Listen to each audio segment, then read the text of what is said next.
The mountain pass was treacherous even in the best of times, but on this particular autumn evening, William found himself navigating through a maze of jagged rocks and loose gravel. As storm clouds gathered overhead, he was a scholar by trade, more comfortable with ancient texts than wilderness survival. But his research on mythical creatures had led him to these remote peaks. What he hadn't expected was to stumble upon a scene that would change his life forever. Nestled between two boulders, barely larger than a house cat, lay a baby dragon. Its scales shimmered with an iridescent quality that shifted between emerald green and sapphire blue in the fading light. The creature was trembling, one of its delicate wings bent at an unnatural angle. Around it lay the shattered remnants of an egg, and there was no sign of a parent anywhere nearby. William approached cautiously, his heart hammering in his chest. Dragons were supposed to be extinct, or at the very least, relegated to the realm of legend. Yet here was living, breathing proof that the old stories held more truth than the modern academies believed. The baby dragon's golden eyes fixed on him with an intelligence that was startling. It opened its tiny mouth, revealing rows of needle-sharp teeth, and made a sound that was somewhere between a chirp and a rumble. William knelt down slowly, extending his hand palm up in what he hoped was a universal gesture of peace. Easy there, little one, he murmured softly. I'm not going to hurt you. The dragon sniffed at his hand, its nostrils flaring. Then, to William's amazement, it nudged his palm with its snout and made another sound, this one distinctly attempting to mimic his voice. "E-E-Z," it squeaked, the syllables clumsy and elongated. William's eyes widened. Could it be trying to speak? He had read accounts in ancient manuscripts of dragons possessing the gift of human language, but he had always assumed those were exaggerations or allegories. Carefully, William examined the injured wing. It wasn't broken, just badly sprained. He tore a strip from his shirt and fashioned a makeshift splint, speaking soothingly to the creature throughout the process. The dragon watched him with rapt attention, occasionally attempting to echo his words with varying degrees of success. "There we go," William said when he finished. "You'll be flying again in no time."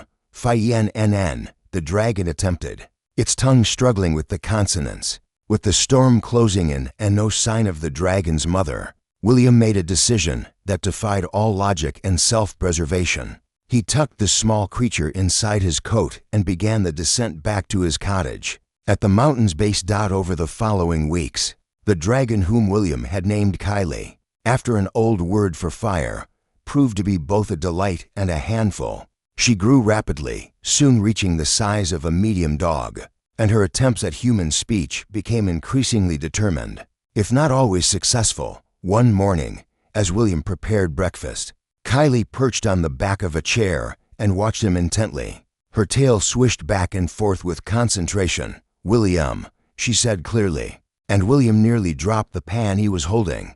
Yes, that's my name." He turned to her, grinning broadly. "You said my name, Kylie." The dragon's eyes sparkled with pride. "William," she repeated, more confidently this time. Then she pointed her snout at the eggs he was cooking. "Hungry," William laughed, a sound of pure joy. "Hungry? You're hungry?" "Of course you are. You're always hungry." "Hungry," Kylie insisted, nodding her head vigorously in a gesture she had clearly learned from watching him. As the months passed, Kylie's vocabulary expanded, though her pronunciation remained charmingly imperfect. She learned thank you, which came out as tanku, please more like please, and developed a particular fondness for the word friend, which she pronounced with remarkable clarity, as if she understood its profound significance. William documented everything in his journals: Kylie's growth patterns, her dietary preferences, and most importantly, her language acquisition. She seemed to learn words associated with emotion and connection faster than practical vocabulary. Love came easily to her, as did happy and safe. One evening, as they sat by the fireplace, Kylie resting her head on William's lap while he read, she suddenly lifted her gaze to meet his. "William," she said softly. "Thank you for saving Kylie." William felt tears prick at the corners of his eyes.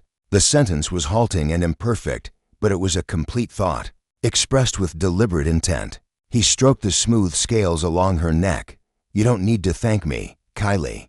You've given me more than you could ever know. Friend? She asked, the word tinged with hope. Yes, William replied, his voice thick with emotion. Friend, always. Kylie made a sound that was unmistakably a purr, her tail curling contentedly round William's waist. Outside, snow began to fall, blanketing the mountain in white, but inside the cottage, human and dragon sat together in perfect understanding, a bond that transcended species and language, built on trust, patience, and the adorable determination of a baby dragon who simply wanted to talk to the human who had saved her life. Love, Kylie murmured sleepily, her eyes beginning to close. Love, William echoed, knowing that this extraordinary friendship was just beginning.